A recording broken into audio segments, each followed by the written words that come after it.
On the morning of March 25th, 2009, 41-year-old Kay Parsons woke up in her bedroom in the quiet suburb of Grovetown, Georgia. It was still dark outside, but Kay knew she had a busy morning ahead of her. So she got right out of bed and walked down the hallway to wake up her son. When she went into his room, her son, who was 12 years old, immediately began complaining that he didn't want to wake up yet, but Kay just flipped on his lights and said, "Come on, you gotta get ready for school." Once Kay saw her son actually climb out of bed and begin to get dressed, she rushed downstairs and poured him a bowl of cereal and left it on the table, and then called up to him and said, "Come on, come down, eat your breakfast." And then Kay rushed right back upstairs into her bedroom to get dressed. Now, normally, Kay had help with the morning routine from her husband, David. But David was in Los Angeles on business. David was a career military man who had become a successful civilian contractor after retirement, which meant David worked for the military, but he was not actually a member of the military. And generally speaking, civilian contractors with the military make a lot of money. David's work at a nearby army base is what had brought the family to Georgia 4 years earlier, and his job had allowed them to buy their beautiful 2-story, 4-bedroom home. But the trade-off with David's financial success was that he often had to travel for work, leaving Kay to manage on her own. Most of the time, Kay was perfectly happy to take on everything at home by herself because she knew David was doing his part for the family in other ways. Kay and David had been together since they were in high school, and people who knew them said they had the kind of partnership that made other couples jealous. They seemed to function as this perfect unit, and they always knew how to help the other. But the truth was, behind the scenes, Kay and David were not perfect, and lately they had been going through a really rough patch. They'd been getting in these horrible fights, and then after the fights would end, they would just ignore each other for long periods of time. And so as Kay rushed around her bedroom getting dressed for the day, she couldn't help but feel kind of resentful towards David for not being here that morning to help her. But Kay quickly told herself she was being foolish. Even though they were fighting, she knew the reason David was gone was for work. He was there to help the family, and so she couldn't really be resentful about it. Once Kay was finished getting dressed, she ran to her son's bedroom and grabbed his backpack, and then went back downstairs to the kitchen. When she got there, her son said he was done eating, so Kay handed him his backpack, then she grabbed his empty cereal bowl and put it in the sink, and then she picked up her white leather handbag off the counter and took out her car keys. Then Kay stopped herself because she knew she was running around like a maniac, and she took a breath and then looked over at her son and smiled. Even when she and David were not getting along, they still made sure their son always felt like their house was filled with love and happiness. Kay's son smiled back at her, and then the two of them walked to the garage and got into Kay's car. Kay pulled out of the garage onto Hot Springs Drive, her quiet neighborhood street. And as she did, she looked over at the house next door, another beautiful brick home strikingly similar to her own. And in many ways, Kay and her family's lives in Grovetown were directly connected with that house next door. On the day that Kay, David, and their son had moved in, their next-door neighbors, Becky and Tony Sears, and their 5 kids, had dropped by with food to welcome them to their new home. From then on, the two households became inseparable. The adults played tennis together, one of the Sears boys was on the same baseball team as Kay's son, and the two families had vacationed together. Becky even got Kay a job at Healing Hands, the physical therapy clinic where she worked. And not long after Kay and Becky had begun working together, they joined Weight Watchers together.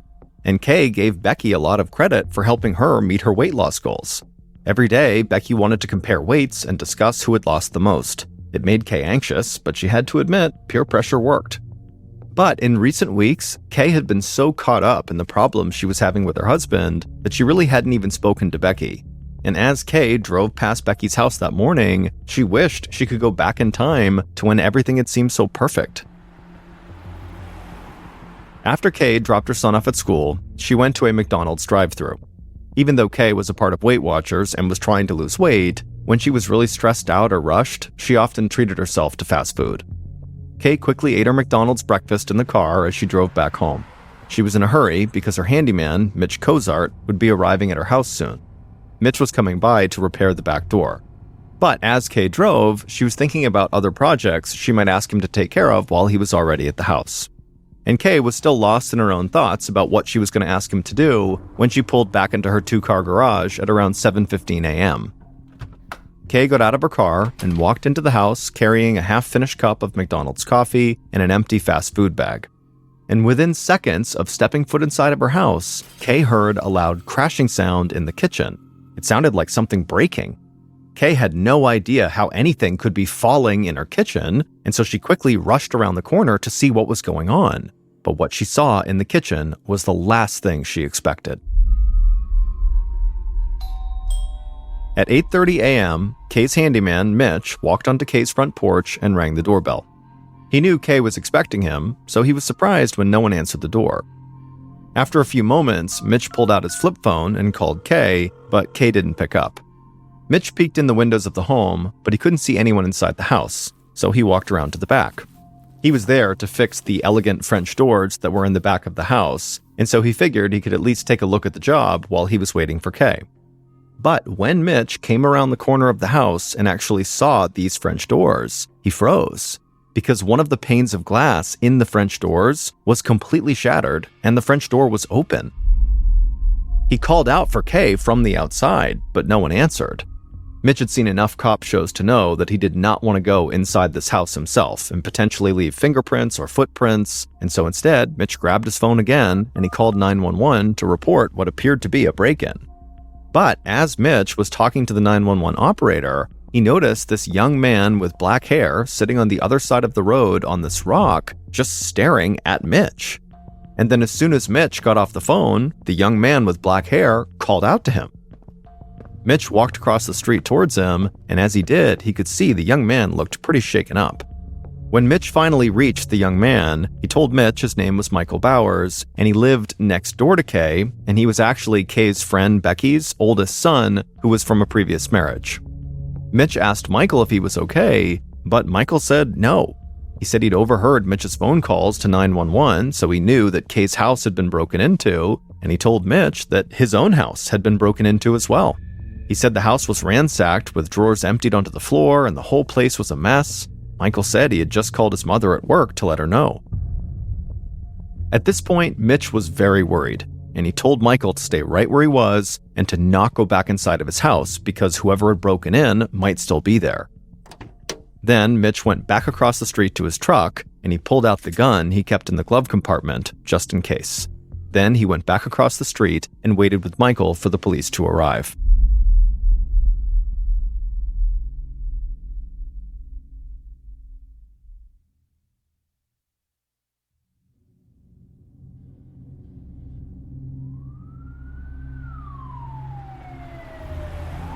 A few minutes later, Sergeant Jimmy Edmunds of the Columbia County Sheriff's Office arrived at Kay's house. His office had received 2 calls within minutes of each other to report break-ins in neighboring houses on Hot Springs Drive. Edmunds thought just 1 break-in would be very unusual for such a quiet, low-crime neighborhood, but 2 break-ins? Something strange was going on. Sheriff's deputies arrived on the scene soon after, and at that point, Edmunds walked around the house with them to the back door with the shattered glass. But before Edmunds even went inside the house, he saw an ominous sign. He could clearly see blood on the kitchen floor. Edmunds turned back around and looked at the deputies and made sure they saw the blood too, and they nodded, and then Edmunds led them into the house. And immediately Edmunds saw the blood trail went all the way out of the kitchen and down the front hall. And the blood was not just on the floor. There was also blood spattered all over the walls too. As Edmunds followed this grotesque blood trail all through the house, he passed by a spilled McDonald's coffee and a crumpled McDonald's bag and a white handbag on the floor. Then he saw a bloody handprint on the wall right beside the door to the garage, and he opened up the door. And there, lying beside her car in a big pool of blood, was Kay Parsons. Edmunds quickly rushed over and crouched down beside Kay and placed his fingers on the inside of her wrist, and amazingly, he found a pulse. Kay was alive, so Edmunds shouted for one of the deputies to call an ambulance. As Edmunds stayed crouched down with Kay, telling her over and over again that help was on the way, Edmunds just could not believe the amount of blood he was seeing, not just all over the house, but on Kay, on her face, her arms, her clothes. He had been investigating violent crime for years, but he'd never seen someone beaten as badly as Kay Parsons was. There was a bloody aluminum baseball bat lying beside Kay, and Edmunds was reasonably sure it had been used to bludgeon her. And then Edmunds also noticed there was a second weapon underneath the car, a bloody claw hammer.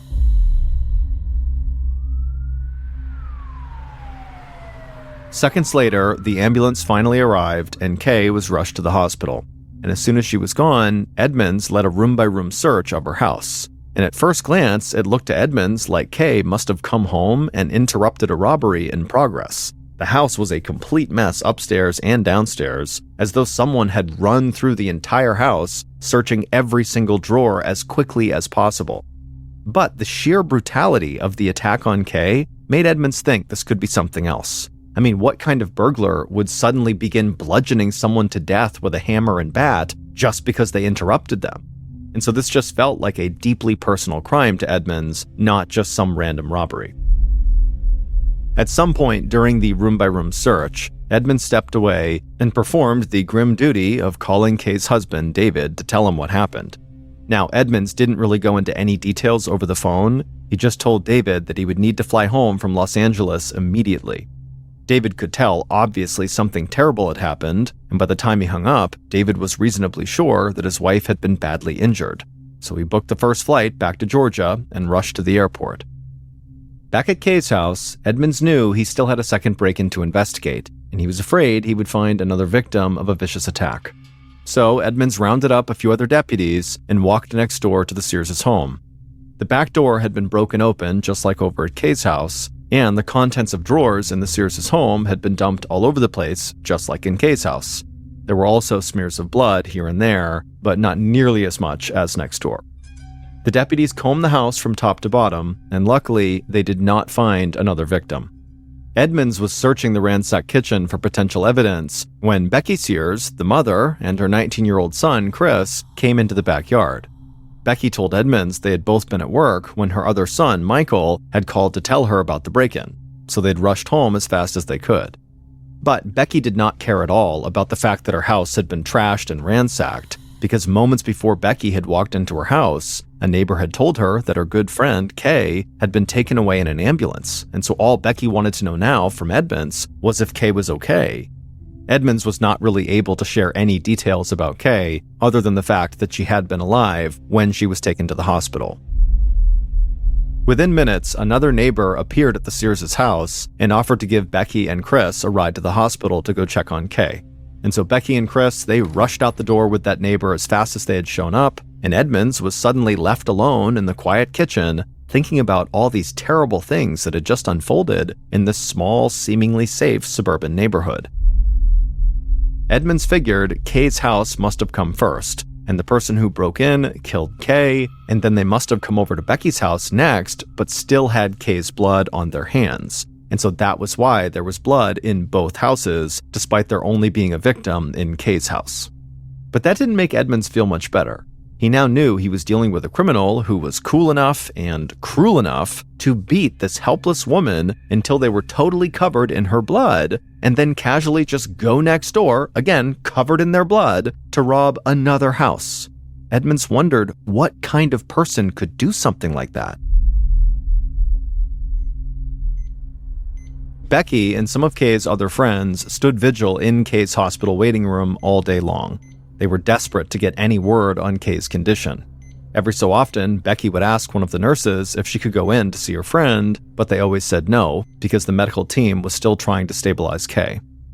Eventually, another friend did make it to Kay's actual bedside, and she didn't even recognize the heavily bandaged person lying there. Kay's face was grotesquely swollen, and she was attached to all kinds of tubes and wires that were keeping her alive. The nurse wouldn't answer when the friend asked if Kay was brain dead. Finally, late in the afternoon, Kay's husband, David, arrived at the hospital straight from the airport. Sergeant Edmunds and other officers escorted David past Kay's friends to Kay's room, and they let him go in there all by himself. Seconds later, from beyond the double doors, Kay's friends heard David begin to sob. Kay had just died. Some of Kay's friends began to weep when they heard David crying, but Sergeant Edmunds had a different reaction to David. He wondered if David's loud display of grief was just a bit too much. He couldn't quite put his finger on it, but Edmunds got the sense that David was just performing for an audience. While Edmunds was at the hospital, members of his investigative team had gone door to door all throughout Kay's neighborhood to try to get more information about what happened. But unfortunately, so far, they'd come up with nothing. nobody in the neighborhood had heard or seen anything unusual between 7 and 8:30 a.m. that morning. So after Edmunds got back to the sheriff's department, he decided he would just bring in all of the people who had been at the crime scene one by one. And he started with Kay's handyman, Mitch. Once Mitch arrived at the station, Edmunds and Mitch would sit down across from each other in a small interview room. And Edmunds watched Mitch right away fight back tears as he recounted showing up at Kay's house and finding the smashed glass in the back door. Edmunds was initially skeptical of Mitch's story. After all, this guy had just happened to show up at the house right after Kay had been attacked. But Mitch would show Edmunds some emails that made it clear Kay really had been expecting him at her house at 8:30 a.m. that morning. And when Edmunds had searched Kay's house earlier, he hadn't seen any sign that Mitch ever went inside. So for the time, Edmunds decided Mitch was not a major suspect. But just when Edmunds was starting to think Mitch would have nothing useful to offer, Mitch began talking about the young man with black hair who was sitting on the other side of the street who had overheard his 911 call. The young man had told Mitch that his name was Michael and that he was Becky's oldest son. The mention of Michael made Edmunds' mind start racing. He had learned through his initial investigation that Becky's oldest son had a history of drug problems. The 22-year-old had once been a heroin addict. And Edmunds wanted to know why Michael was sitting across the street from Kay's house, which was now a murder scene, instead of in front of his own house, which had just been looted. Because remember, Michael didn't know what was going on in Kay's house until he overheard Mitch talk about Kay's house being robbed. And so Edmunds couldn't help but wonder if maybe Michael had tried to rob Kay's house to pay for his drug habit, but then Kay surprised him by coming home. She would have known Michael's face very well, and so maybe he decided to kill her so she wouldn't be able to identify him. Edmunds thanked Mitch for his help and ultimately let him go. Then he summoned Michael to the station. When Michael arrived, Edmunds led him into the small interrogation room, and the two sat down on opposite sides of a table. Michael was quiet and very polite, and as he sat there, he absently ran his hands through his dark black hair. Edmunds was very blunt, and he asked Michael if he was still using drugs.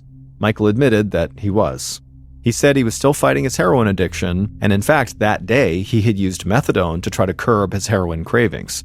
Methadone is a medication that's often used to help people reduce or stop their use of heroin or other opiates. And so because Edmunds had wondered if Michael went to Kay's house to rob her to pay for drugs, Edmunds began to zero in on where Michael had been before the handyman Mitch had discovered the break-in at Kay's house. Michael stayed calm and polite. He claimed that his mother had dropped him off at 7 a.m. for a house painting job. But when Edmunds pressed Michael for details about this job, Michael's story fell apart. He couldn't say who he was working for or even where the job was. Now, Michael was starting to shift around in his seat uncomfortably. So Edmunds asked him again where he had been when Kay was attacked. Michael admitted he had been lying about the house painting job, but only because he didn't want his mother to know he was unemployed. He said he had really been watching TV at a friend's house. Edmunds was very annoyed that Michael had just lied to him, so he got up and walked out of the room. And Edmunds would keep Michael in that interrogation room for 3 more hours while he decided what to do with him. And in the end, Edmunds and his team, despite their suspicions, knew they really had no evidence linking Michael directly to this crime, so they couldn't just hold him indefinitely. But just before Edmunds was about to turn Michael loose, on a hunch, he asked Michael if he could look at the bottom of his sneakers. And when Michael showed him, Edmunds saw that wedged into one of the treads of one of his shoes was a gleaming shard of glass. When Edmunds asked Michael where the glass came from, Michael had no explanation. And so, as Michael walked out the door of the sheriff's office, he didn't know it, but he had just become Sergeant Edmunds' primary suspect. Not long after Michael left the sheriff's office, his 19-year-old brother, Chris, arrived for his interview. Chris was everything that Michael was not. He had a job, he had his own house, he had respectable friends, and he was so nervous when he sat down for his interview that Edmunds had to keep reassuring him that he was not actually in trouble yet. Chris said that he had gotten up that morning at about 7 a.m. He'd barely had enough time to brush his teeth before his mother, Becky, pulled up to his house. He had agreed to go work with Becky that day at the physical therapy clinic where she was the office manager. Chris was going to help out with several odd jobs around the building, but when his brother Michael had called about the break-in, Chris and his mom had left the clinic right away. Then, Edmunds got Chris talking about his brother Michael, and the conversation soon turned to Michael's drug habit. Chris confirmed that his brother was taking methadone again and struggling with his heroin addiction, and he was hanging with a very bad crowd. At this, Edmunds immediately grabbed a sheet of paper and a pen, and he asked Chris to tell him the names of the people Michael was spending his time with, who in theory might commit the kind of violent crime he was investigating. Chris looked at him and he said, "You might need a larger piece of paper."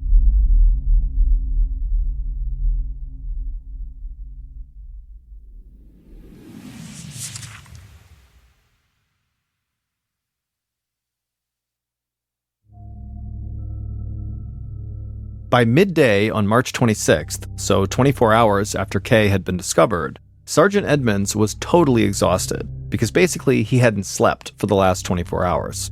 But he knew he had a killer loose in his town, so he had no choice but to press on. And the more he found out, the more he suspected Kay's neighbor, Michael. First, Edmunds talked to the friend who Michael said he was with at the time of the murder.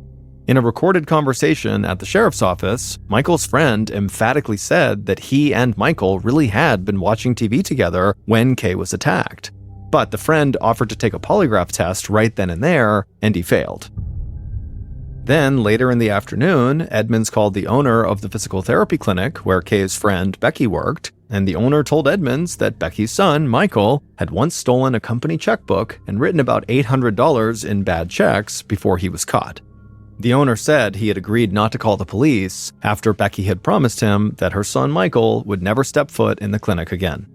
But Edmunds still wondered whether the seemingly very laid-back and low-key Michael really had it in him to commit such a totally violent crime on this woman who seemed totally defenseless. But the evidence really was increasingly against Michael. The murder was looking more and more like a robbery gone wrong, either committed by Michael or one of his friends, and very likely just to get money for drugs. That evening, Michael and Chris's mother, Becky, was leaving work at the physical therapy clinic, and as she was walking down a dark walkway towards the parking lot, she thought she heard something in the bushes behind her. Becky turned around to see what the noise was, and she was totally startled to see a man wearing black clothes with a white baseball cap standing there in the bushes. Becky froze, and the man just started shouting at her that he wanted his money. Becky said she had no idea what he was talking about, but the man clearly was not playing around because he raised a gun and started waving it right in Becky's face. But Becky really didn't know anything about any money and so kept saying, I don't know. Finally, the man seemed to have enough and he lowered the gun from Becky's face to her left leg and he fired it right into her left shin. The bullet glanced off the bone and grazed Becky's right ankle. She felt a sharp pain rushing through both her legs and she collapsed to the ground. As Becky lay there stunned and bleeding, staring up, waiting to get shot again, the man actually lowered the gun and said next time he was going to shoot her right in the face. Then the man just turned and ran off into the darkness.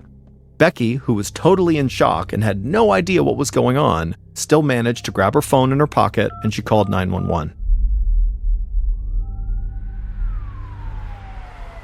After an ambulance arrived and took Becky to the hospital, sheriff's deputies searched the nearby woods for the shooter. They didn't find him, but all of them assumed one thing. This attack was not random. This shooting had to be connected to the break-ins on Hot Springs Drive and to Kay's murder. Becky was resting comfortably in her hospital bed when Sergeant Edmunds arrived to speak with her. Becky seemed perfectly fine to talk about what happened, and she would give Sergeant Edmunds a very detailed account of her attack. But when Edmunds asked her if there was any way her son Michael could have had something to do with this shooting, she was very quick to reject it. Edmunds speculated to Becky that perhaps her son Michael owed the shooter drug money, so the shooter was taking it out on Michael's mother. But Becky would respond by saying no, her son used to owe people money, but he didn't anymore. He didn't have debts anywhere.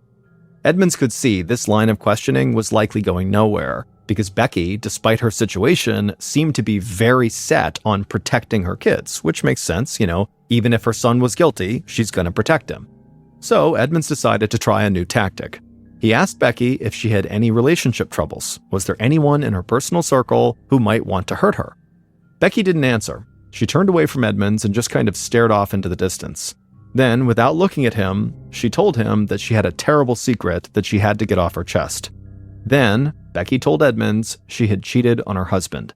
She said her husband was a truck driver, which meant he was away a lot, and during his absences, she had turned to another man for comfort. But she insisted the affair was over and that she and her husband were working out their issues now. Edmunds had a lot more questions, but right at that moment, nurses began coming in and out of Becky's room to check on her. So for the time being, Edmunds just kind of let the topic slide without even finding out who this other man was who Becky had been romantically involved with. The next morning, March 27th, Edmunds was hoping that his third cup of coffee might finally wake him up. His investigation was only a few days in, but Edmunds had been going nonstop.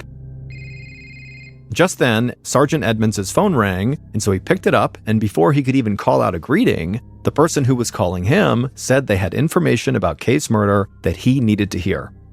Edmunds asked who the caller was, but they would only say they were close to Becky and her family. Then the caller said they knew who Becky was having an affair with. It was Kay's husband, David. The caller said the neighbors, Becky and David, had been having the affair for 6 months before the murder, writing love letters back and forth and hooking up all over town. Becky wanted both of them to leave their spouses so they could be together, but David was worried that he would lose custody of his son if he split from his wife. After the anonymous caller hung up, Edmunds desperately wanted to talk to Kay's husband, David, but he knew he would have to wait until after Kay's funeral, which was that afternoon. At Kay's funeral, David was surrounded by loving supporters who had no idea that he had been cheating on his murdered wife. But one of Kay's closest friends couldn't shake the feeling that David was acting strangely for a man at his wife's funeral. When she had given David a hug, he told her that he was sorry and that he never wanted this to happen. The friend didn't understand what that meant, but she didn't think it was the right time to ask. At the end of the service, David, Becky, and all of Kay's loved ones looked on with sorrowful expressions as 6 pallbearers carried Kay's casket out of the church. Then the pallbearers put the casket into a hearse for the trip to the cemetery.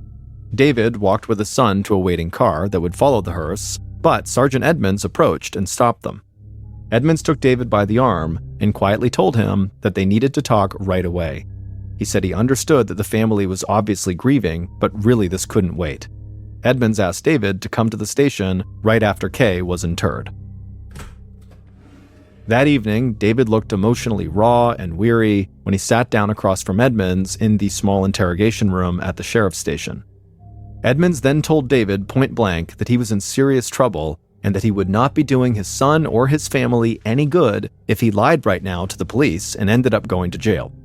David seemed to know what this was about, and he nodded in agreement. Then Edmunds asked him about the affair with Becky, and David definitely saw this coming because right away he just began confessing. David said his affair with Becky had started about 6 months earlier when she had flirted with him on the tennis court. They had been playing doubles against Becky's husband and Kay when Becky had made a bad shot. She had leaned in close and said to David that she was playing badly because he was distracting her. Not long after that, the two began meeting at his house, her mother's house, or in their cars like it was some kind of high school romance. David said that he and Becky had pledged their love for each other, but he was just not ready to upset his own marriage. He worried that if he got divorced, Kay would take their son far away from him and prevent him from seeing him. So David and Becky's affair remained secret. But then David said he had broken things off with Becky a month before Kay's murder. David had told Becky they couldn't be together, at least until his 12-year-old son had graduated from college. David said that Becky was devastated, but she had accepted his decision and decided instead to focus on her own relationship with her husband. And Becky really had begun working on that relationship with a bracing dose of honesty. She admitted to her husband that she had been having an affair with their neighbor, David, and her husband did not take it well. He was shocked and furious, and he immediately called Kay to ask if she knew that her husband, David, was having an affair with his wife, Becky. Kay was totally caught off guard and said she absolutely did not know that. After that, David had had no choice but to confess to Kay about the affair and then beg for Kay's forgiveness. And to his surprise, Kay had accepted his apology and said they would work through their crisis together. But Kay had said she would not have her family living next door to Becky any longer. She wanted to sell the house immediately. Kay had also quit her job where she and Becky worked together, and she vowed never to speak to her former friend again. David said he was done speaking to Becky too, and that he was ready to make a fresh start. When David finished talking, Edmunds just stared at him for a second, and then looked down at his notes. Edmunds had all of David's cell phone records, and he knew that David had continued talking to Becky after their supposed breakup, including a call that lasted nearly 2 hours on the night before Kay's murder. And when Edmunds brought this up to David, that clearly David had just lied to him about his real relationship with Becky, David's face turned beet red, but he pressed ahead again. He admitted he had spoken to Becky numerous times after the breakup, but it was just to see how she was holding up. But on the night before Kay's murder, when David was in Los Angeles on business, he admitted that long conversation he had had with Becky had turned sexual. And on that call, they had both admitted that they still had strong feelings for each other. Edmunds said that could explain the call David made the night before the murder, but David had also called Becky right around the time Kay was bludgeoned to death, so Edmunds wanted to know what that call was about. David said he had only talked to Becky on the morning of the murder because at the time he'd been worried about his wife. Kay hadn't picked up when he had called her, so kind of out of desperation, he had just called Becky to see if maybe she had heard anything about Kay. Edmunds didn't say anything back to David, but inside, he wondered if the real reason David had called right at that time was to find out if his wife had been murdered yet. David seemed to know exactly what Sergeant Edmunds was thinking, so David quickly denied having anything to do with Kay's death. He said the last thing he would ever want to do was take his son's mother away from him. Before David could say anything else, Edmunds cut him off and said, desperate people do desperate things. At this, David just kind of hunched over and fell silent. It was now dark outside, and the interview had gone on for 3.5 hours. Edmunds stood up, stretched, excused himself, and walked out of the room. Then, once he was outside the room, he watched from the other side of the one-way glass as David started to cry. And as he cried, all they could hear David saying to himself was, "Everyone is going to blame me." Edmunds knew David had been in Los Angeles at the time of Kay's murder.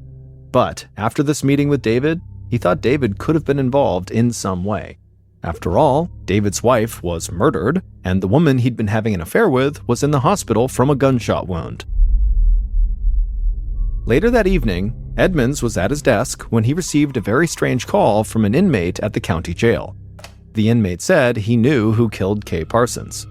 Edmunds asked why he should trust a guy who was in jail at the time when Kay had died, so how could he possibly know the truth? And the inmate just said Edmunds really needed to trust him because before he ended up in jail, Kay's killer had asked him to help with this murder. Edmunds was reasonably convinced that this guy had real information, but the inmate made it clear to Edmunds that he wanted to give him the information in person. So Edmunds hung up and he immediately headed to the jail. And Edmunds was waiting inside of an interview room when guards escorted in a middle-aged man dressed in pink jail sweats and flip-flops. The inmate did not hold anything back when he spoke to Edmunds, and by the time Edmunds left the county jail, he had multiple new leads to follow up on. And within days, those leads would pay off, and the police would finally figure out who had killed Kay.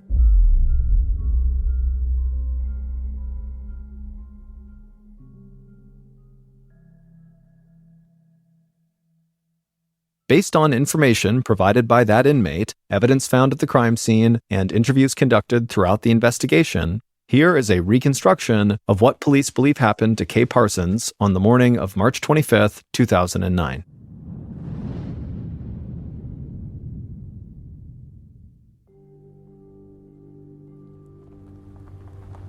At around 7:15 a.m., the killer saw Kay's car driving down the street towards her house. So the killer quickly darted around to the back of Kay's house to those French doors. The killer had a claw hammer in their hand, and so after looking around to make sure nobody could see them, they raised that hammer and then smashed in one of the glass panes on the French doors. Then the killer reached in through the opening, unlocked the door, and stepped inside of Kay's kitchen. Now, at the same time this was happening, Kay actually was entering the home through the front door. And so the killer figured Kay must have heard the glass shattering. So the killer just kind of clutched their hammer tight and waited to see what Kay would do. A few seconds later, Kay walked into the kitchen to see what was going on, and she saw a person standing there carrying a hammer, and so naturally she began to scream. Before Kay could turn and run though, the killer leapt at her and swung the hammer wildly. Kay immediately threw her arms up to protect her head and her face, but the killer just kept beating her arms with the hammer over and over again until she lowered them, at which point the killer began smashing Kay in the head and the torso, and blood began spraying everywhere. Kay stumbled backwards out of the kitchen, barely conscious, but somehow she managed to turn and actually run away from her killer. The killer was totally shocked that at this point Kay was still on her feet, and so for a second, the killer just stood there watching as Kay kind of stumbled down the hallway. But when Kay actually reached the door that led into the garage, the killer kind of realized what they needed to do, and they chased after Kay. And so Kay, she gets that door open, and she manages to walk into the garage, but by this point, she had lost so much blood, she was so badly beaten that she just fell to the ground right by her parked car. The killer rushed into the garage after her, and then stood over Kay and raised the hammer, but the hammer was so slick from all the blood on it that when they tried to bring it down, it slipped out of their hand and slid under Kay's car. In a panic, the killer looked around the garage for another weapon to finish Kay off, and their eyes fell on the aluminum bat propped up against the wall.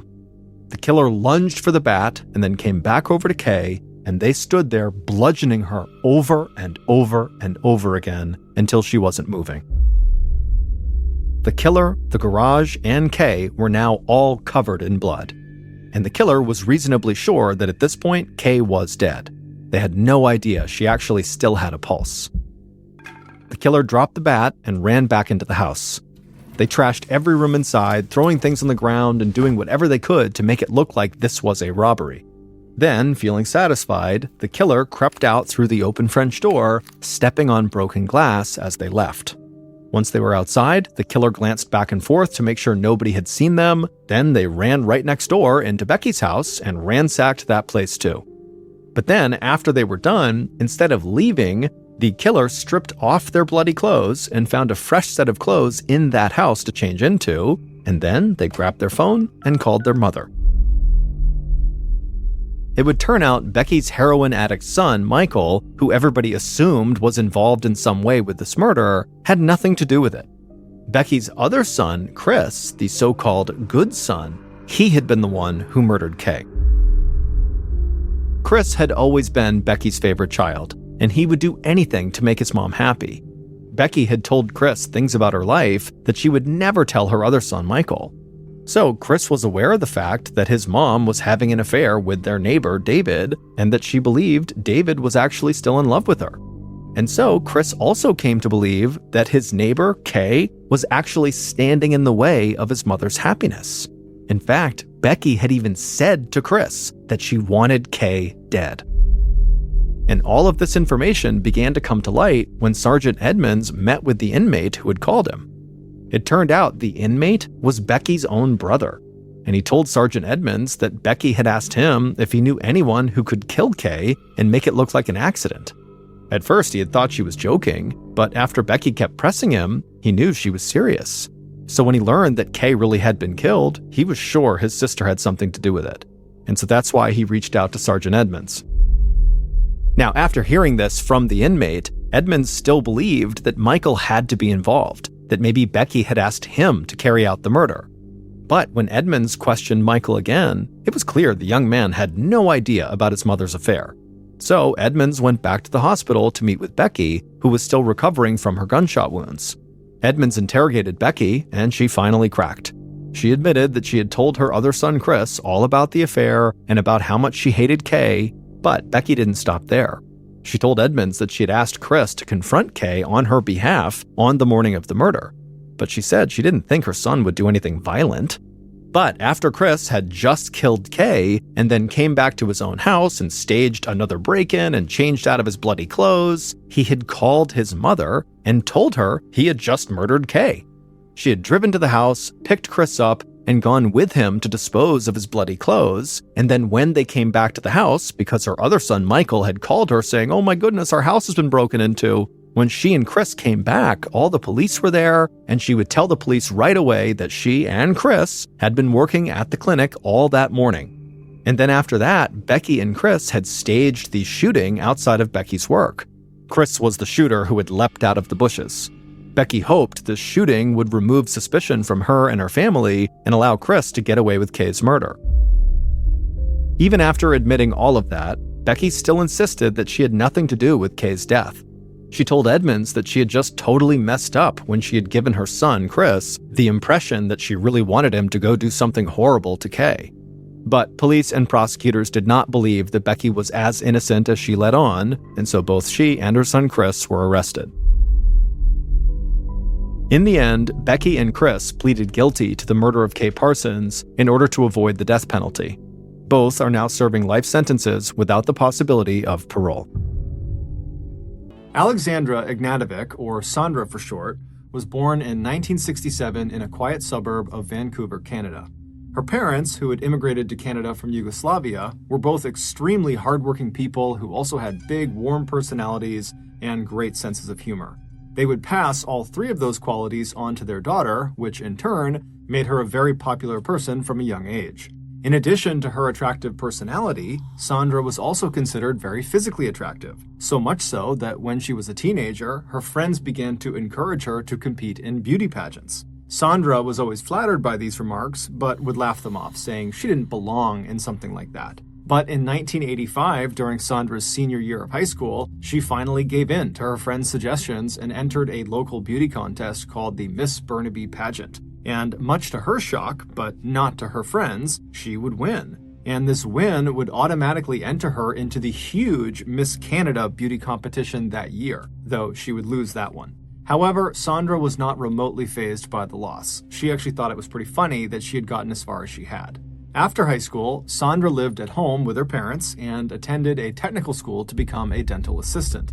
During this time, Sandra and her mom, Sedenka, who she was very close with, developed a hobby that they did together on the weekends. On nice days, they would find local open houses, and they would pretend to be in the market for buying a home, when in reality, they just wanted to walk around the property and fantasize about what it would be like to live there. In 1987, when Sandra was 21 years old and was now working full-time as a dental assistant but still living at home, she and her mother, like usual, went to an open house one weekend in their neighborhood, and once they arrived, it was very crowded, and so they made their way off to the side and just began chatting in their family's native tongue, Serbo-Croatian. And so as they're doing this, a woman they didn't recognize walks up to them. She was this short, older woman with rosy cheeks who was grinning ear to ear, and when she reached the mother and daughter, she very excitedly began speaking in Serbo-Croatian as well. She said her name was Jelka Pesek, and she couldn't help but overhear them speaking in her native tongue. Like Sandra's parents, Jelka had immigrated to Canada from Yugoslavia, and like Sandra and her mom, Jelka was at this open house pretending to be in the market for a home when really she was just fantasizing same as they were. So these commonalities they shared immediately put them all at ease, and before long, all three of them were chatting and laughing like they were old friends. Over the course of their 15 or so minute-long conversation, Jelka eventually asked Sandra pretty point blank if she was single or in a relationship. And Sandra, who was a little caught off guard by the abrupt question, said, "I'm single." At which point, Jelka lit up, and with a smile on her face, she said, "Well, I'd love for you to meet my son Joe. He's about your age and single too." Sandra smiled, but before she could respond, Jelka kind of waved her off like she knew she was being too pushy, and she just said, "Look, our family owns an automotive shop in town. It's called Sam & Sons. If either of you ever have car troubles, it's on the house. Bring your car in. And if you, Sandra, swing by, I'll introduce you to Joe." Then she handed Sandra a business card and said her goodbyes to both of them and then turned and walked away. Once she was gone, Sandra and her mother kind of chuckled about the conversation they had just had, and then they went back to just enjoying the open house. And by that evening, when the mother and daughter had gotten back to their own home, they had more or less forgotten about Jelka. However, the following day, while Sandra was out running some errands, her car's engine started making really loud knocking sounds. While she didn't know what they meant, she knew that she really needed to have someone look at her car, and so as she began to look around, wondering if an auto body shop just happened to be close to her, she remembered Jelka from the day before giving her that business card for her auto body shop, and so Sandra pulled over to the side of the road, she fished inside of her purse, and she pulled out that card, the business card, and she saw the address of the auto body shop was only a couple of blocks away, and so she merged back onto the road and she began driving over. When she arrived outside of Sam & Sons Auto Body Shop, she parked in their front lot, and then she got out and she made her way into the front office, and then as soon as she stepped inside, she saw right ahead of her was this big desk, and behind the desk was Jelka. And as soon as Yelka saw Sandra coming in, Yelka lit up and she said, "Oh my goodness, you're here. Come here, come here. I got to introduce you to my son." And that's when Sandra said, "Well, actually, I'm here because my car actually broke down today. And I was wondering if, you could have a look at it." And immediately Yelka said, "Oh, of course." She grabbed a mechanic. She pulled him over and said, "Right now, go out and get Sandra's car. She has to be at the front of the line." And so the mechanic went out to get Sandra's car. And then Sandra said, "Thank you so much. I really appreciate it. I'm going to just go step outside and just let me know when it's done." But Yelka would say, No.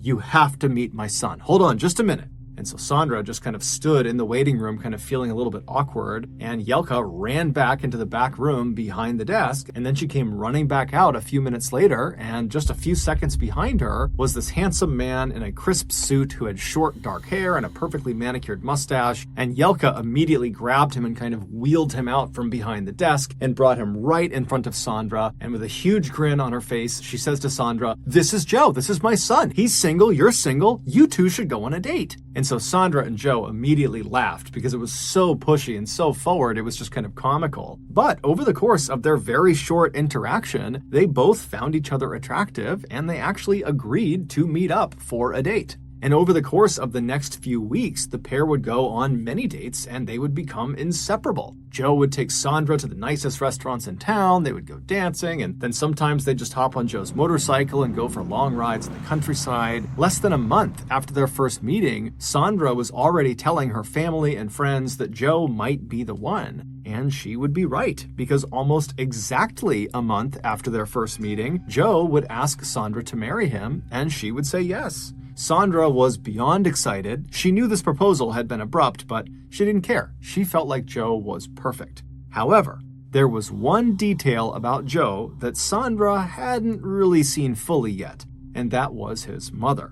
Sandra was aware that Yelka could be a bit pushy. After all, she did literally tell Sandra to date her son while they stood directly in front of her son. However, after that interaction, Sandra had really not spent much time around Yelka and so hadn't formed much of an opinion of her. But as soon as wedding preparations began, that would change. Yelka wanted to plan every single detail of the wedding. You should get married in this church. You should buy this gown from the store. Your bridesmaids should wear these dresses. Here's a great music list for the wedding reception. Although she presented these as suggestions, they were more like demands. At first, Sandra tried to just roll with it and allowed Yelka to have her way with a number of the decisions, but after each concession, it just seemed like Yelka would come back with even more demands. Finally, Sandra had just had enough, and she told Yelka, "You gotta stop inserting yourself into every single wedding planning decision. This is my wedding. This is Joe's wedding, not yours." And shockingly, Yelka responded by effectively saying, "I know better than you, and I'm not going to stop telling you how to have the best wedding because I want it to be the best." Sandra was dumbfounded. She felt like she literally could not stop Yelka, and so she went to her fiance, and although she knew she was putting him in a really awkward situation, she told him he had to step in and tell his mom to back down, that she was totally overbearing and making this wedding process a nightmare. At first, Joe tried to act like Sandra was overreacting, but Sandra just was not having it, and she basically said, "I will postpone this wedding if you don't handle this." And so after a deep sigh, Joe told Sandra, "Okay, I'll go talk to my mom." And sure enough, Joe would. And Yelka would step back as a result of this conversation. However, it was plainly obvious that Yelka was not happy about this. And to show her displeasure, for the rest of the wedding planning cycle, Yelka refused to look at or talk to Sandra. But as upsetting as this was for Sandra, ultimately she was kind of okay with it because one, Joe had demonstrated that he could have her back when she really needed him, and two, she didn't really like talking to Yelka at this point. She found her incredibly annoying, and so to have Yelka ignoring her was kind of a good deal.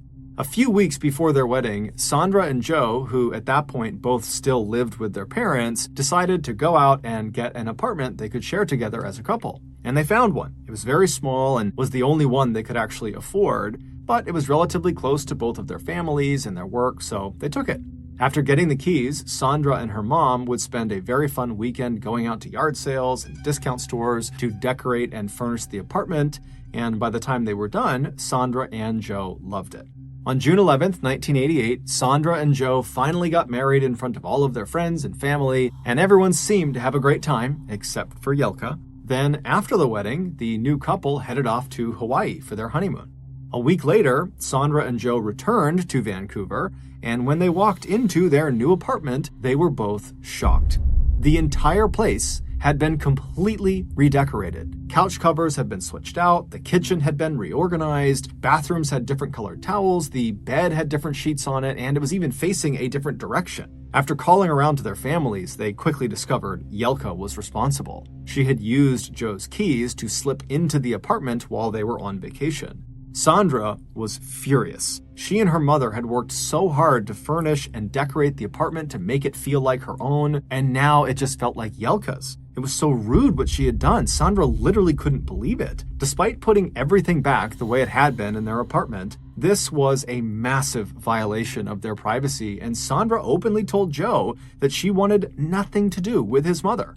However, it wasn't that simple for Joe. Despite her transgressions, Joe still loved his mom, and he got his paycheck from his mom. She was literally his boss at the auto body shop, so he couldn't just disown her, nor did he want to. This caused a lot of friction between the couple, but ultimately they just kind of accepted that they would need to find a way to live with Jelka and her intrusive behavior because she wasn't going anywhere. But despite Sandra's best efforts to put up with Jelka, Jelka made that nearly impossible on a regular basis. Shortly after the apartment redecorating incident, where afterwards Joe and Sandra told Jelka, "You cannot sneak into our apartment when we are gone," Jelka began sneaking into the couple's apartment when they were gone. Jelka had made a copy of her son's keys and just came and went as she pleased. At first, all she did was straighten things up around the apartment and periodically would go through their fridge, throwing away old food and sometimes replacing certain food items with other food items that she believed were better in some way. At first, Joe and Sandra actually didn't notice, but when it seemed like their entire fridge was starting to become full of food neither of them remembered purchasing, they confronted Jelka, and sure enough, she admitted to it. But the way she framed it was that she was simply swinging by and dropping off groceries. After this admission, privately, Sandra told Joe that he had to step in and stop Jelka from doing this. They had already told her, "You can't do this," and she's doing it all over again. And Joe, he would tell his wife, "Oh yeah, I'm going to tell her to stop, for sure."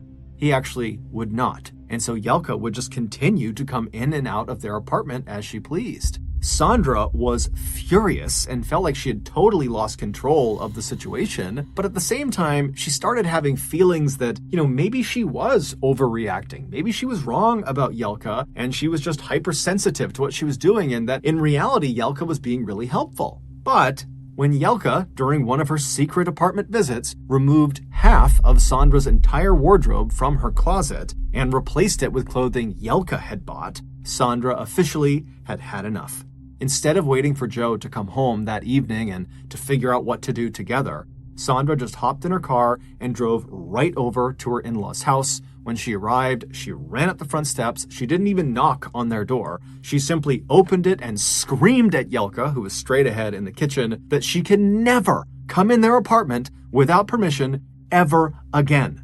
Then she screamed at Jelka to give her her clothing back immediately. Jelka seemed totally unfazed by this, and instead of saying sorry or trying to make an excuse, she just said very matter-of-factly, "You don't look good in your clothing. I know what you look good in." Then she walked over to a closet near the front door, pulled out several dresses and blouses and kind of chucked them at Sandra, and then holding her crumpled clothes in her arms, Sandra glared at Jelka for an extra second before turning and storming out of the house back to her car. When she got back to her apartment, Joe had come home at this point, so Sandra walked in and pretty much immediately laid into him. She explained how his mom had taken her clothes and that now she had just completely had it. She was done with Jelka. She can't come back in here. It's over. It's done. But while the couple fought, there was a knock on their front door. The couple stopped talking and Joe stood up and walked over to the door and he opened it. And shockingly, standing on the other side was Jelka and her husband, Sam. Sandra saw them and literally ran over and slammed the door in their face, but through the now shut door, she heard Jelka call out, "Please let us in. I have something very important I want to tell you." Sandra could sense that Jelka's tone seemed different somehow. Perhaps she was here to apologize. It certainly seemed possible given recent events. And so while holding the doorknob, Sandra turned and looked at Joe, who had a look of I don't know what to do on his face. And then with a very frustrated sigh, Sandra turned the doorknob and opened the front door again. And immediately, Jelka smiled at the couple and walked in like she owned the place. Sam followed behind her, but seemed wholly uninvested in whatever it was they were there for. Jelka strode right into the kitchen and she took a seat at the head of the table and then beckoned Sandra and Joe to come over and sit down as well. Sandra was already regretting her decision to let them in, but she did want to hear what Jelka had to say, and so she walked over and sat down, as did Joe.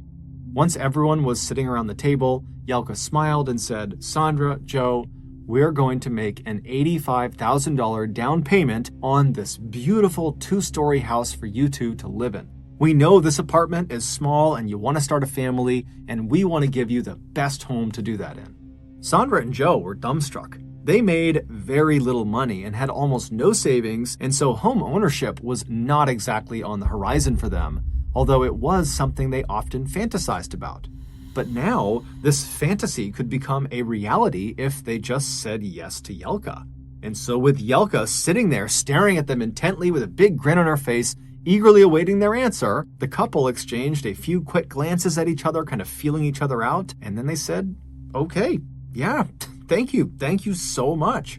Jelka was extremely pleased. She hugged them both and asked them to come by the property the next day to have a look around, and then Jelka and Sam got up and they left. That night, Sandra and Joe lay awake in bed talking about this incredible thing that had happened, and they came to the conclusion that Jelka must have been trying to make some sort of peace offering, that this was effectively a way for her to say sorry for what had transpired between them. And so by the time Sandra fell asleep that night, she was feeling very optimistic that her relationship with Jelka was about to improve.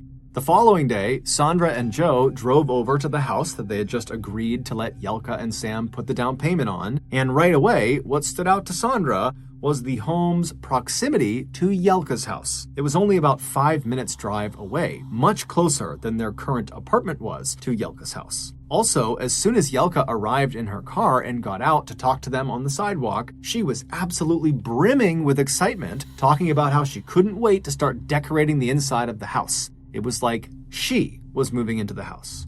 Alarm bells were going off in Sandra's head. This arrangement clearly was a mistake. But at the same time, Sandra felt like they were in too deep. They had already agreed to do this. How could they possibly back out now? So against her better judgment, a few weeks later, the sale of this new house was finalized and Sandra and Joe moved in.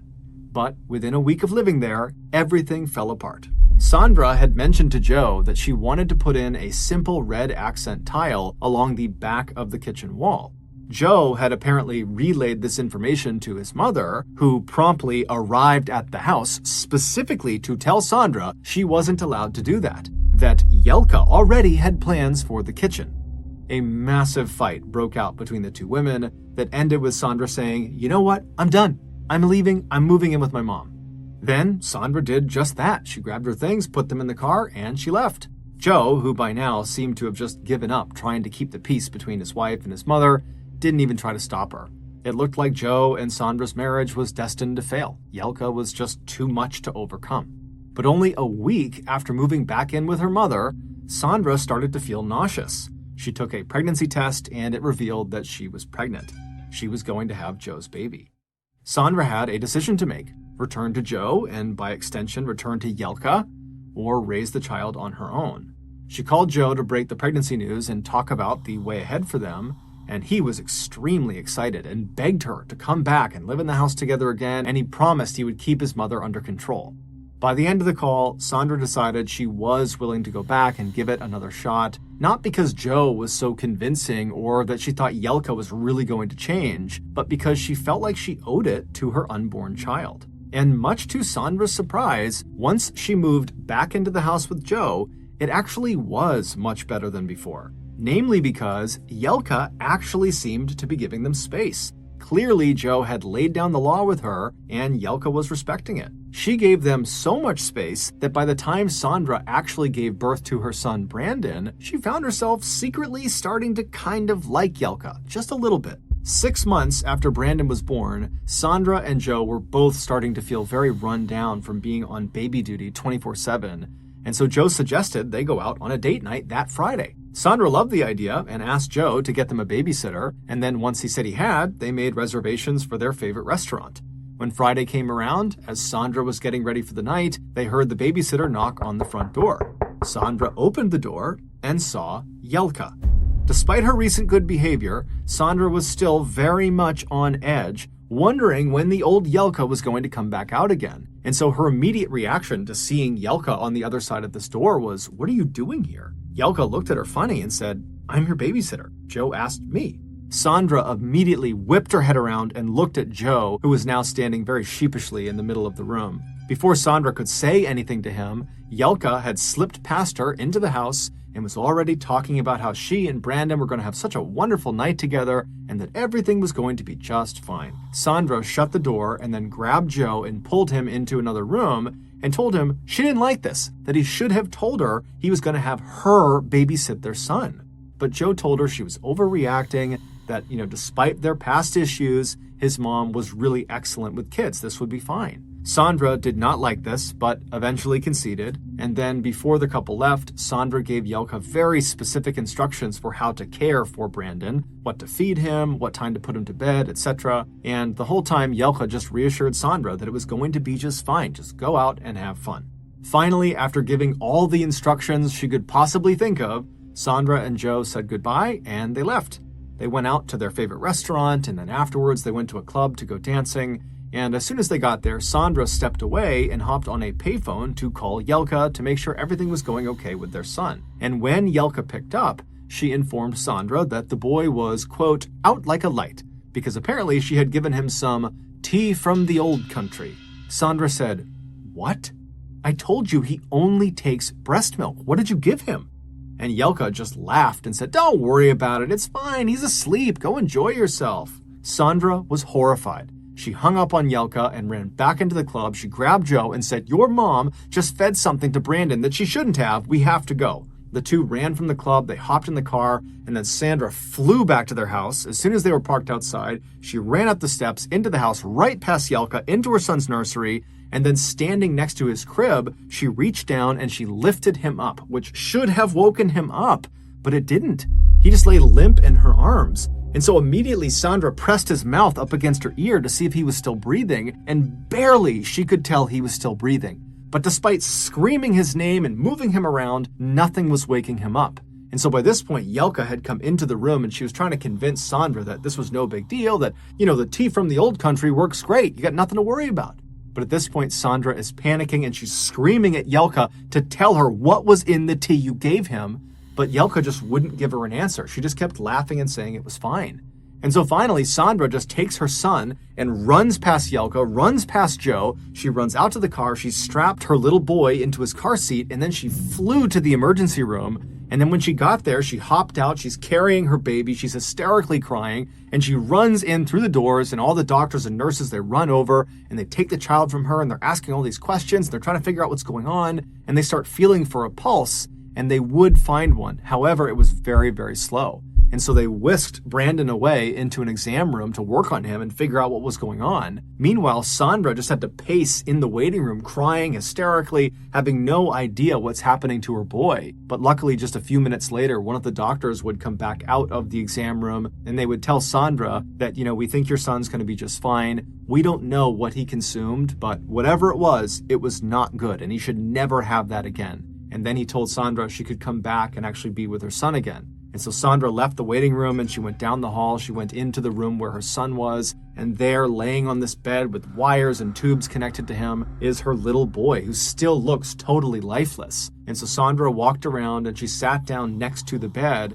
and she laid her head down on the pillow and just looked at her son. And right there, in that moment, she decided that she was officially done with Yelka, even if it meant being done with Joe.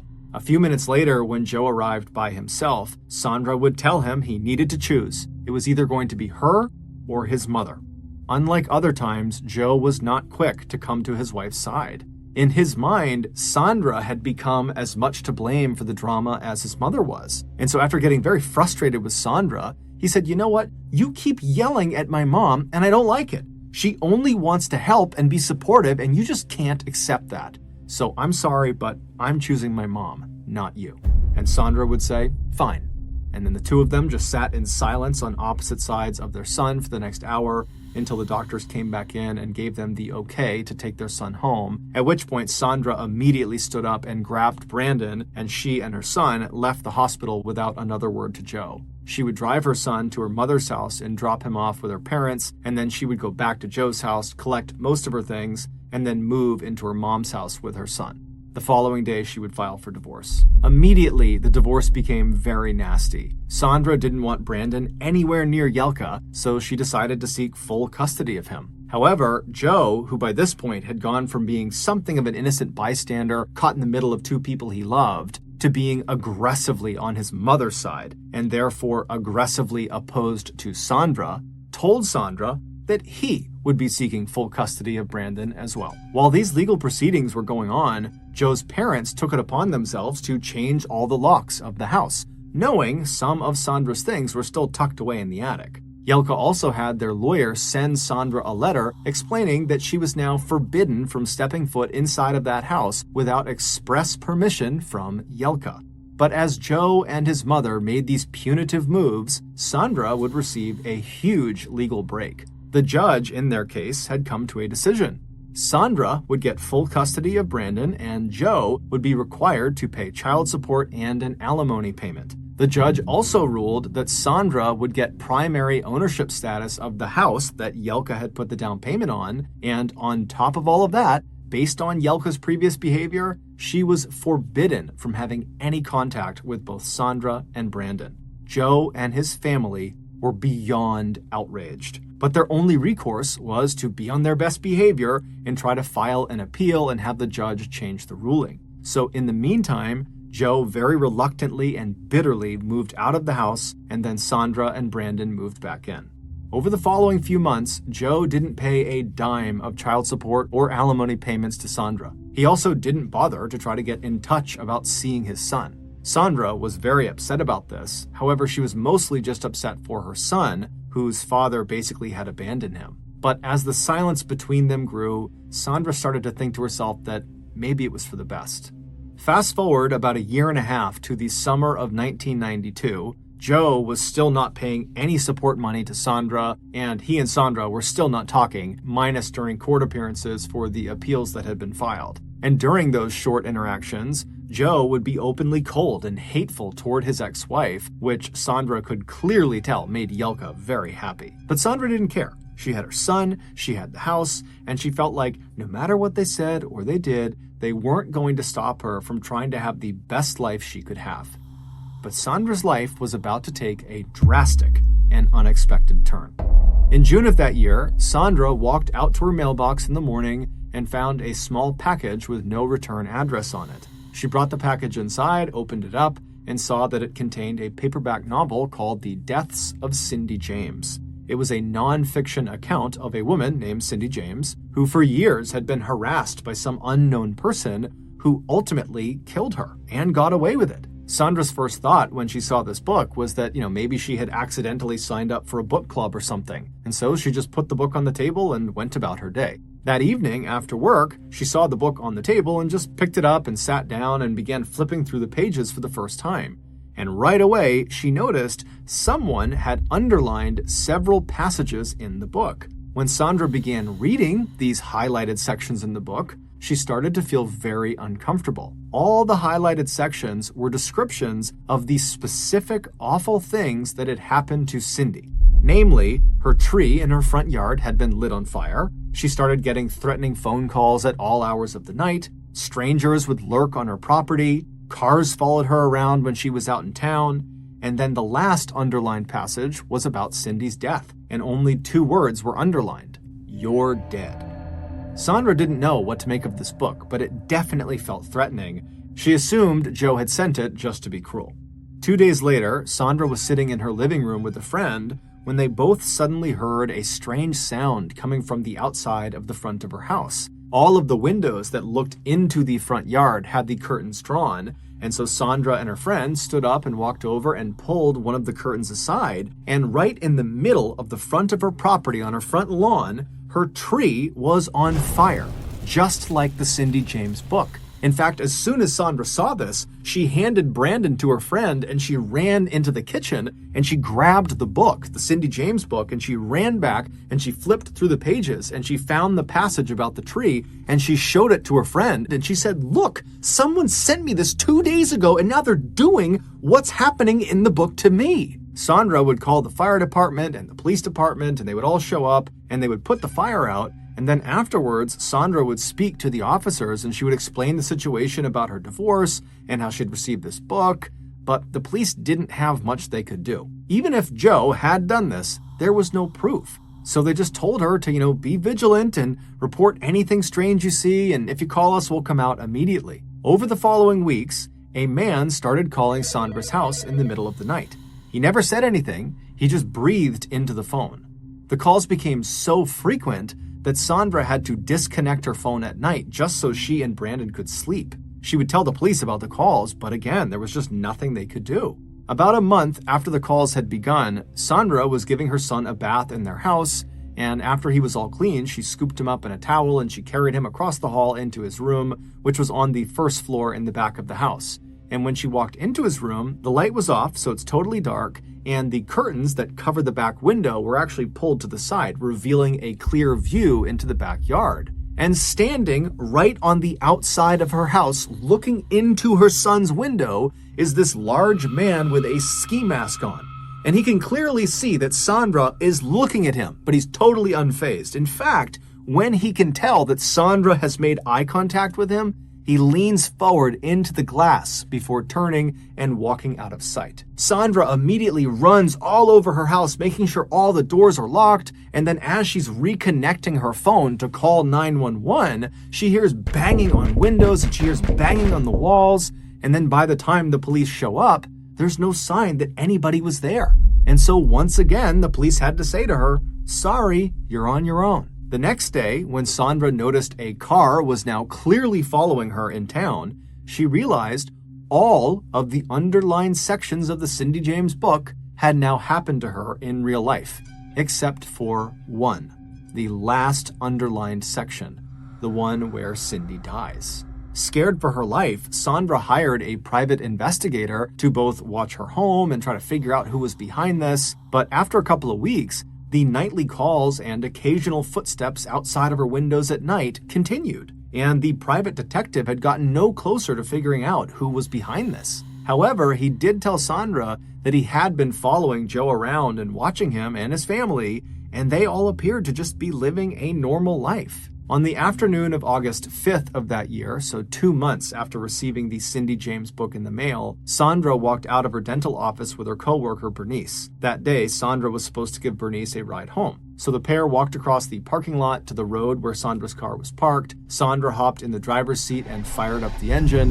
while Bernice hopped in the passenger seat and bent down to shove her bag underneath the seat below her. As Bernice was bent down, she suddenly heard gunfire on her left. She screamed and stayed bent forward, gripping the back of her head to protect herself, and then when the shooting stopped, Bernice sat up and looked out the front window and she saw a red car speeding away from them. Then she turned to look at Sandra and she saw her coworker was slumped forward. 2 of the 6 shots that had been fired from that red car had struck Sandra in the head. Bernice ran out of the car and she got help, and before long the police and paramedics were there, but by the time they reached Sandra, it was too late. She was already deceased. After her death, the police immediately turned their attention to Joe as their primary suspect. However, despite showing no emotion when he was told the mother of his child had just been murdered, he did have a rock-solid alibi. He had been at a public swimming pool during the shooting and even had a receipt to prove it. But the police just weren't buying it. Something seemed off about him. So they began staking out Joe's parents' house, which is where he was living at the time, watching to see what Joe did and who he talked to.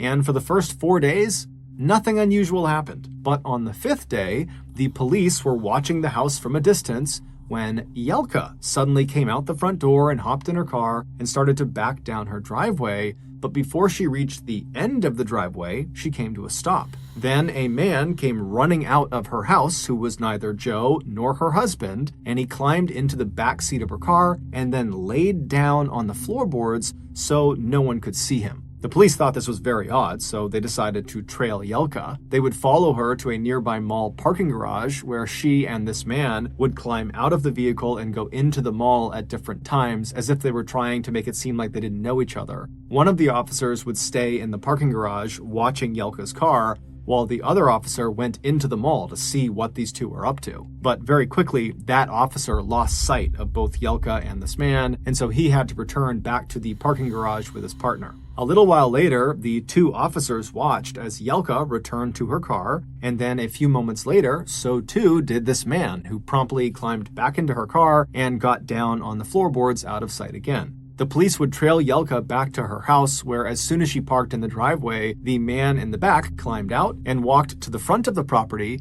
hopped in a parked car, and drove off. The police followed this man and pulled him over less than a mile away, and when he got out of the car, something fell out of his pocket that blew the case wide open.